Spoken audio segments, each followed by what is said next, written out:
organic, unpredictable, unknown, lovely, beautiful, a sense of fulfillment. This is part of the pleasures of life and not the chores of life.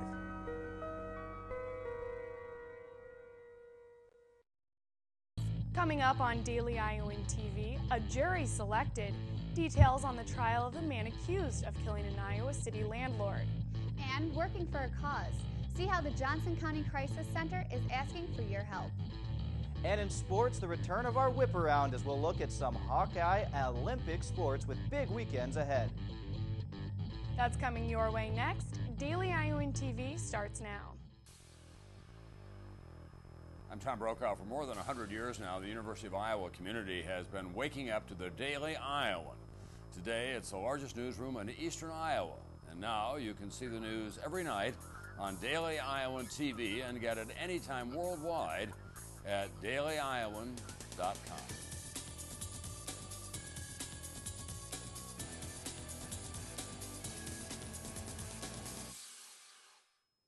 Thanks for tuning into your Tuesday edition of Daily Iowan TV. I'm Lauren Moss. And I'm Nicole Meehan. The trial of an Iowa City man charged with killing a landlord back in 2009 began Tuesday. 21-year-old Justin Marshall was charged with first-degree murder in the 2009 murder of John Versept. Marshall allegedly shot Versept, the 64-year-old owner of Broadway Apartments in Iowa City. The jury selection has already begun, and the trial is expected to last 2 weeks. Another suspect pled guilty to less severe charges in the case. A third suspect is awaiting trial. The Human Rights Committee will meet at the Iowa City Public Library Tuesday night to present their views on the prospect of peace in the Middle East. Social work graduate student Rachel Graber formed a panel earlier in the year. Tuesday's event falls during the International Human Rights Week. The event aims to show Iowa City community members that both sides of the Israeli-Palestinian conflict are committed to peace. The Crisis Center of Johnson County needs your help. This Thursday, they're inviting students and community members to the Crisis Center to learn more about the program and volunteering. This nonprofit organization is seeking volunteers to help with their 24-hour hotline, food bank, suicide prevention, support groups. An official from the Crisis Center explains why becoming a volunteer is beneficial to students and growing professionals. A lot of our volunteers that have gone through the program really feel prepared to be able to help in any sort of situation. And it's also helped with job searches and resume building. You know, when I went through the training 10 years ago as a student myself, I found that it really helped in pretty much like all areas of my life, both as a student and then kind of going forward after graduation. It's a phenomenal training. It's probably one of the best you can find in Iowa City, for free. The informational session will be held Thursday at 1121 Gilbert Court in Iowa City at 6 p.m. One eastern Iowa businessman is facing up to 50 years in prison for a multi-million-dollar fraud scheme. Founder and CEO of Pergamine Financial Group, Russell Wassendorf, embezzled over $215 million from customers. He then used this money to build his own business and to fund his own expenses. He was able to hide the stolen money from colleagues and regulators by making phony bank statements for over 20 years. Wassendorf was caught after regulators forced him to give electronic access to his bank accounts. Afterwards, he tried to commit suicide, leaving a note that said, quote, "My ego was too big to admit failure," end quote. And still to come on Daily Iowan TV, audit adjustments. You may have noticed your degree audit has been looking a little different, and we'll tell you what's new. And in sports, our own wrestling expert Cody Goodwin updates us on what Tom Brands and his grapplers had to say this afternoon. And that's coming up in just a bit, but now let's check in with Daily Iowan TV's Megan Ticknor for your local weather forecast. And Megan, can we be expecting any snow this week? Yes, Lauren, there is a possibility of snow this week, but first let me tell you about this interesting story. Citizens in Pennsylvania learned that water is not the only thing that can freeze on the roads. Earlier today, a truck fell over and spilled gallons of soda that froze and ended up closing the highway. Right now, we are facing similar freezing temperatures, but Wednesday morning will greet us with temperatures only in the teens. And there will also be a 20% chance of snow, so be sure to be prepared as you walk out the door. By afternoon, those cold temps will rise up to almost 30 degrees, with that possibility of snow still sticking around. By Wednesday night, temps will drop back down to 14 degrees, so be ready to pull out some extra blankets. Looking ahead to the rest of the week, Thursday will bring us a high of 23 degrees with a 20% chance of snow. Friday's temperatures will hit 30 degrees with partly cloudy skies. On Saturday, those temperatures will dip just a little with a high of 25 degrees. Be prepared for snow on Sunday with temperatures in the mid-30s with a 70% chance of snow. And on Monday, we will see some warmer temperatures with a high of 48 degrees. That's all for your weather update. Back to you at the desk. It's the first day back to classes here at Iowa, and some students may be remembering that education is not cheap. That's right, Nicole, and the good news is that a student rebate can pay you back the 7% sales tax that you sold your books for. This year, the UI student government is pushing to spread awareness about the textbook tax rebate. The UISG partnered with the University Bookstore back in 1987 to provide the discount for students. They now are able to use the rebate and get the 7% back for their books. Students must go to the UISG website or to the office and fill out a form. They then send in that form with the receipt to get back their money. One UI alumna is still contributing to Dance Marathon even after graduation. Courtney Cook volunteered for the event all 4 years in college, and she is using her passion to help the cause. Cook now owns her own photography business and plans to donate 10% of her revenue to Dance Marathon. This year, she will be bringing a photo booth to the event on February 1st to help people document the night. And a shooting at a Texas college Tuesday afternoon left 3 wounded, including 1 gunman. Texas State Police say a fight between 2 people led to the shooting at a Lone Star College System campus. They have detained 2 suspects. The entire school evacuated quickly after, and police say they are still working on the investigation. And now let's take a look at what's happening around the world. Russian citizens evacuated from their country Tuesday in fear of the civil war in Syria.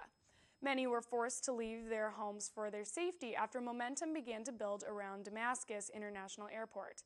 This has been the biggest evacuation yet and a strong warning sign for Syrian President Bashar Assad to hold on to his power. And Chanel isn't just a fashion empire, but also an advocate for legalizing gay marriage. Chanel designer Karl Lagerfeld used his couture to raise awareness for gay marriage and allowing gay couples to adopt children. Lagerfeld designed his shows by having 2 same-sex models walk down the catwalk together, wearing couture bridal gowns and holding hands. And now let's throw it over to Ian Martin for a look at Hawkeye sports. Ian?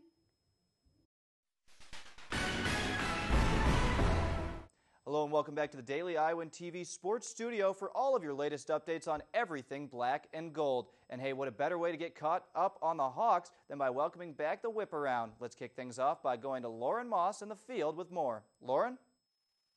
Hi guys, I know it doesn't exactly feel like it right now, but welcome back to our spring season version of Whip It. I'm Lauren Moss and I'm standing right outside the tennis complex where the men and women's tennis team have been working hard for their upcoming 2013 season. Now the women's tennis team opened up their season at the UCF Invitational on January 19th. They had a pretty decent time with a 5-3 finish in singles and a 2-2 finish in doubles.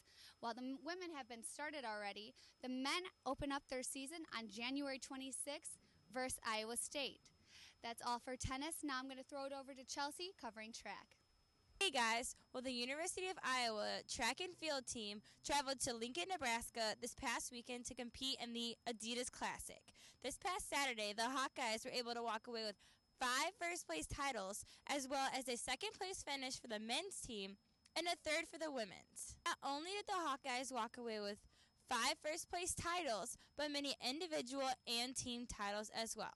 But you can catch your Iowa track and field team starting this Friday as they head to Ames, Iowa to compete in the Bill Bergen Invite. Now we'll turn it over to Alyssa Bergamini with an update on your Gym Hawks. Thanks, Chelsea. I'm here at Carver Hawkeye Arena, where the Iowa women's gymnastics team competed last Saturday evening against number 21 ranked Ohio State. Now the Gym Hawks fell short and did not win the competition, but the Hawkeyes improved their overall team record by nearly a point. Some outstanding members was Canadian native Emma Willis. She received the events title and received a career high of 9.9 0-0. Freshman Alyssa Lopez improved her score from last weekend, now to a 9.755. The team's strong point was the floor, but they fell short come the beam and the vault. The girls compete next weekend at Penn State. That's all for us in Whip Around. Ian, back to you in the studio. Great work as always, Lauren, Chelsea, and Alyssa. And speaking of great work, how about Fran McCaffrey's Iowa Hawkeyes? The bunch of hometown Hawks are on the rise after pulling off a huge upset win over first-place Wisconsin this weekend. Let's be realistic, though, Hawk fans, still a very young team that have yet to steal a win from a ranked squad this year, and coming just short in a couple losses to conference frontrunners Indiana and Michigan State. The Black and Gold had another shot tonight in Columbus against the 14th-ranked Buckeyes. Full analysis of that one tomorrow, but regardless of the outcome, at least one Hawk had a little extra support in the sea of scarlet and gray. Some state called Ohio next game. Yeah. Just talk about going to your home state now and how important it is for your team to sustain this good play after the way the Michigan game ended. Yeah, I'm really excited to go back home. Columbus only about an hour, 10 minutes from Strongsville. I have a lot of family there. I got a lot of friends that go to Ohio State, so it should be a big crowd. For me personally, a lot of family members. So I'm looking forward to that.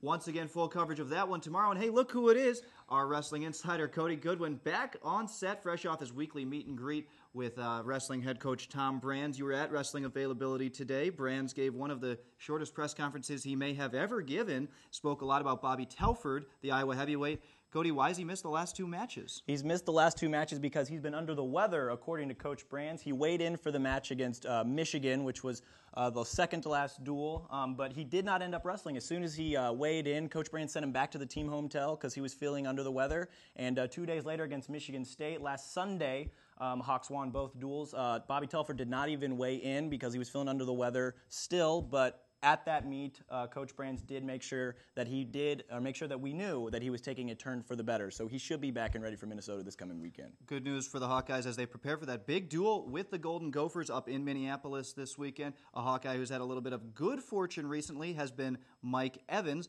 He's transitioned weights this year, and he's gotten some big wins. You're writing a story about him for the paper tomorrow, Cody. I am indeed. Mike Evans has actually vaulted himself into the national championship conversation at 174 pounds. He wrestled 165 last year and wasn't able to bring home that All-American honor that every single wrestler so deeply desires.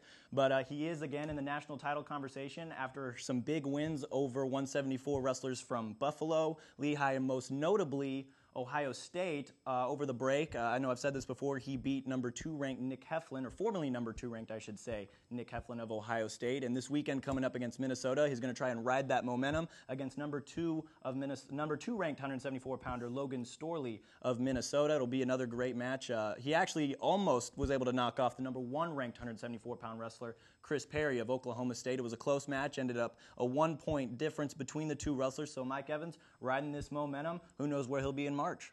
All right, well, Cody, that big one coming up this weekend. I know we'll get your opinion on that before the week is out. Thanks for coming in once again, and that's all for us here in the sports studio. A whole lot more for you guys coming up tomorrow, including a recap of that Hawkeyes-Buckeyes game and a preview of the Lady Hawks battle against Wisconsin as head coach Lisa Bluter goes for win number 601 on Thursday night. Back to you guys at the desk. Thanks for that, Ian. And only with Daily Iowan TV can you get a sneak peek into Wednesday's pages of the Daily Iowan. Read about the new high-rise on the Ped Mall and find out about one Iowa City salon that will be moving up in 2013. And Weather Woes will tell you what one climatologist has to say about this week's temperatures. And that's your latest edition of Daily Iowan TV. Be sure to check us out tomorrow or anytime online at dailyiowan.com. Thanks for watching and have a good night.